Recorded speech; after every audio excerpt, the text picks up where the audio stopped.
procès des présumés auteurs du massacre de Garissa au Kenya, des survivants ont raconté ce jeudi l'horreur de la tuerie.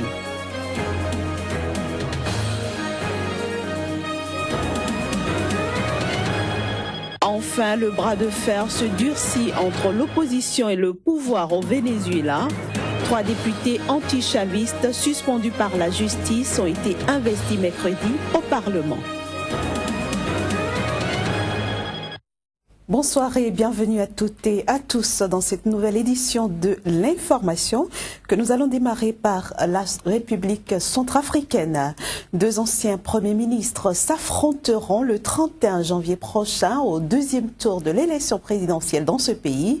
Il s'agit notamment de Anissé Georges Dologuélé et Faustin Archange Touadéra, selon des résultats provisoires annoncés ce jeudi par l'autorité nationale des élections. Eh bien, ces 2 candidats sont arrivés en tête du premier tour du scrutin.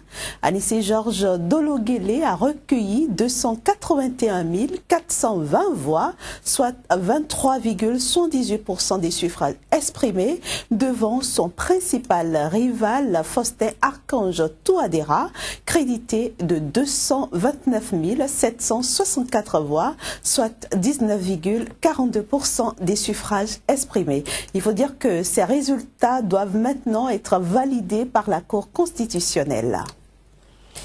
En Égypte, comme je le disais en titre, des inconnus ont lancé des pétards et tiré à la chevrotine ce jeudi sur des policiers. Ces derniers gardaient un hôtel accueillant des Arabes israéliens au Caire, la capitale.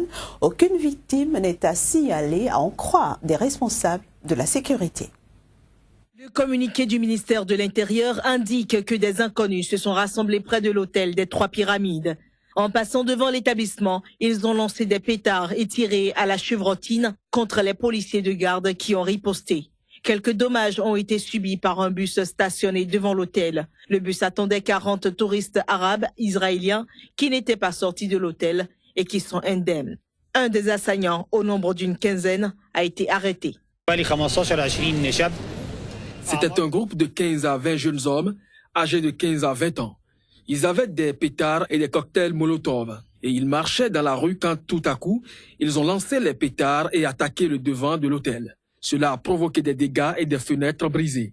Il y avait également un bus vide pour touristes dehors. Certaines des fenêtres ont été cassées. La police s'est déployée en force depuis mercredi au Caire, notamment dans des zones abritant des églises coptes. Cette communauté, qui représente 6 à 10% de la population et constitue la plus importante communauté chrétienne du Moyen-Orient, a célébré ce jeudi Noël. Il faut souligner que l'Égypte est le théâtre d'attentats depuis que l'armée a destitué le président islamiste Mohamed Morsi en 2013. Ceux-ci visent essentiellement les forces de sécurité et sont revendiqués par des groupes djihadistes disant agir en représailles à la répression visant les pro-Morsi.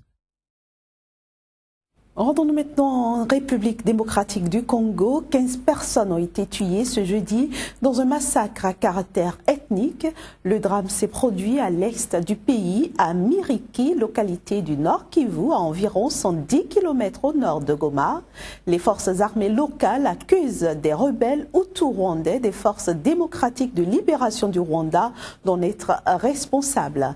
Parallèlement, l'armée nationale et les casques bleus présents dans la région ont accusé une nouvelle fois de passivité face aux groupes armés. Et puis au Kenya, des survivants du massacre perpétré en avril 2015 à l'université de Garissa ont témoigné ce jeudi de l'horreur des tueries. C'était lors du procès de 5 hommes accusés d'être liés à cette attaque qui avait coûté la vie, souvenez-vous, à 148 personnes. Voici les détails. Les faits remontent au 2 avril 2015 où des hommes armés se sont introduits dans l'enceinte de l'université Garissa, dans le nord-est du Kenya. Sur les 148 victimes, 142 étaient des étudiants, la plupart exécutés de sang-froid. L'attaque sur l'université de Garissa est la plus meurtrière jamais menée au Kenya par les Shebabs qui ont fait allégeance à Al-Qaïda. Alors que le procès de 5 hommes accusés d'être liés à cette attaque a commencé, les survivants du massacre ont témoigné de l'horreur des tueries. Une audience préliminaire avait eu lieu en novembre Mais les principaux témoins ont commencé à être entendus cette semaine par le tribunal. Face aux nombreux chefs d'accusation, les suspects ont nié les charges pesant contre eux. Toutefois, le procès devait se poursuivre vendredi, l'accusation ayant indiqué qu'elle appellerait une trentaine de personnes à la barre. Pour l'heure, l'université a officiellement rouvert ses portes le 4 janvier. La rentrée pour la soixantaine d'étudiants inscrits est prévue lundi, alors qu'avant la tragédie, elle accueillait quelques 800 étudiants.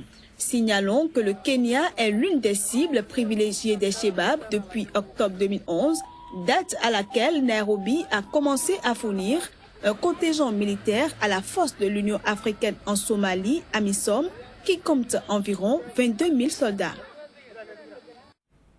Paul Kaba Thiéba, ainsi se nomme le nouveau Premier ministre du Burkina Faso.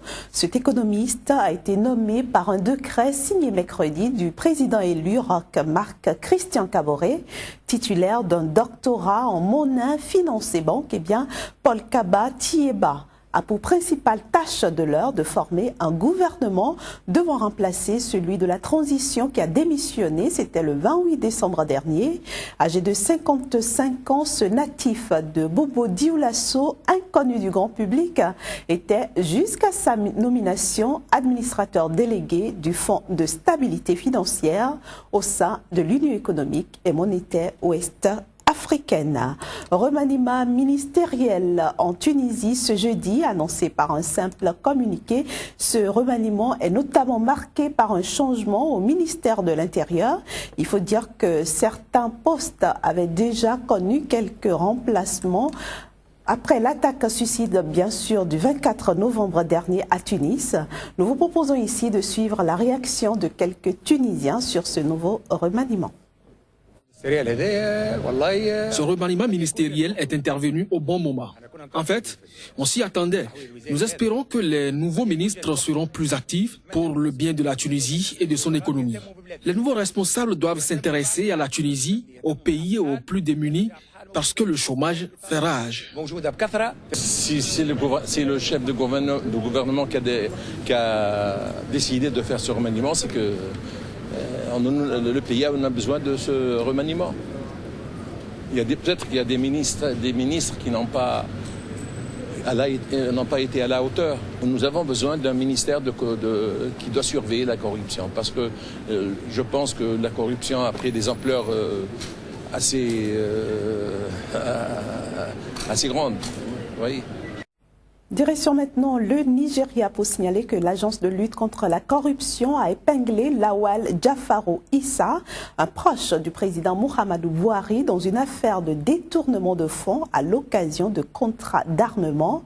Lawal Jafaru Issa, qui fut gouverneur militaire de l'État de Kaduna sous le régime de Sani Abacha dans les années 90, était candidat au poste de gouverneur dans l'État de Kano pour le Congrès pour le changement progressiste en 2011.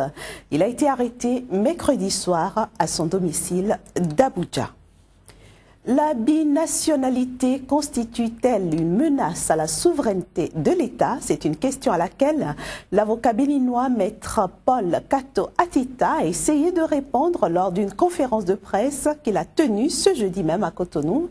L'homme de droit, sur la base d'arguments juridiques inspirés des dispositions du droit international et du droit français, a essayé de montrer à quel point le statut d'un binational peut constituer une insécurité législative. Cette sortie intervient à une période où la double nationalité du Premier ministre béninois Lionel Zinsou, candidat à la présidentielle, alimente la polémique dans ce pays. En tout cas, c'est un problème pertinent en droit international pour tous les pays du monde par rapport aux binationaux, que ce sont des citoyens d'un régime juridique particulier, parce qu'ils portent en eux une insécurité législative, une insécurité judiciaire. Vous ne pouvez jamais prédire à quel moment ils vont vous dire de jour au lendemain qu'ils sont d'un pays B et non d'un pays A. Vous ne pouvez jamais dire à quel moment ils vous diront face à un contentieux, je suis d'un pays B et que je souhaite que ce pays B vienne à mon secours. Je disais tout à l'heure, s'agissant même en cas de poursuite contre eux. Et lorsqu'ils arrivent à quitter le territoire dans lequel ils sont poursuivis pour se rejoindre en France, on ne peut pas les extrader. On ne peut pas les remettre. Et le motif, c'est que l'État français a l'obligation de les protéger. Et je vous lis le considérant.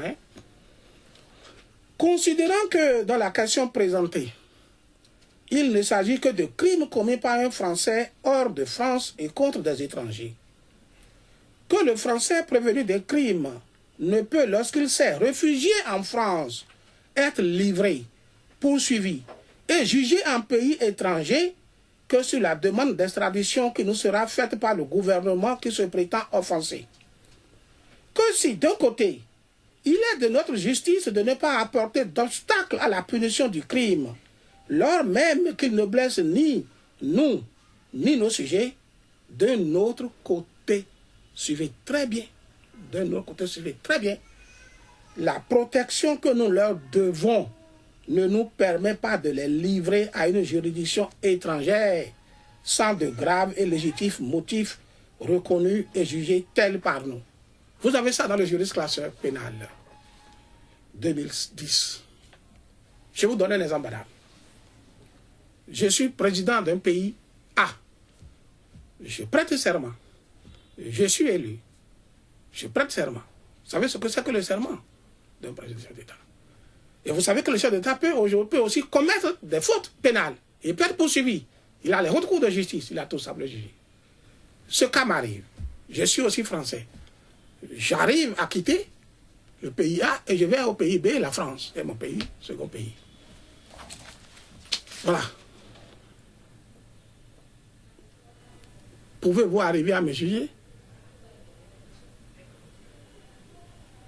Puisque je ne vous serai jamais livré.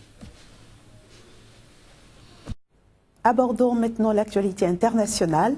Désormais majoritaire au Parlement vénézuélien, l'opposition a défié mercredi le pouvoir chaviste en investissant les 3 députés anti-chavistes suspendus par la justice. Cette opposition revendique ainsi la majorité des 2/3 qui lui confèrent de larges pouvoirs. Avec 112 sièges sur 167, l'opposition passe de la majorité des 3/5 à celle des 2/3 avec laquelle elle peut convoquer un référendum, mettre en place une assemblée constituante, voire chasser le président Nicolás Maduro via une réduction de la durée de son mandat. Et elle s'est donné 6 mois pour faire partir le président de manière constitutionnelle. Dans la foulée, le chef de file des députés chavistes et numéro 2 du régime, Diosdado Cabello, a refusé de reconnaître ces 3 nouveaux députés et annoncé un recours devant le tribunal suprême de justice. Ce qu'ils sont en train de faire à l'Assemblée, chaque décision prise est frappée par un risque de nullité absolue. La plus haute autorité judiciaire du pays sera un acteur clé de la bataille institutionnelle qui s'ouvre entre le Parlement d'opposition et le pouvoir chaviste en place, estiment les analystes. Or, l'opposition estime que le tribunal suprême de justice est acquis au chavisme qui y a nommé de nouveaux juges fin décembre. Nosotros iremos a la instancia que tengamos que ir. Hay una sentencia del Tribunal Supremo totalmente inconstitucional. Nous irons devant les instances qu'il faudra. Il y a une décision de la Cour suprême totalement inconstitutionnelle, illégale. Alors évidemment, nous irons devant les instances où il faudra aller défendre la Constitution et défendre le vote de tous les Amazones qui se sont exprimés le 6 décembre. Mercredi, la nouvelle Assemblée nationale, où les portraits d'Hugo Chavez ont été décrochés, a ouvert ses travaux avec l'investiture de ces 3 nouveaux députés de l'opposition. Les élections législatives de décembre ont vu la victoire écrasante de la coalition d'opposition, 112 sièges réunis sous le nom de Table de l'Unité démocratique, MUD, et allant de la gauche modérée à la droite dure, contre 55 députés pour le Parti socialiste unifié du Venezuela, PSUV, hégémonique depuis 1999. Et voilà qui met un terme à cette édition que je vous remercie d'avoir suivi. Très bonne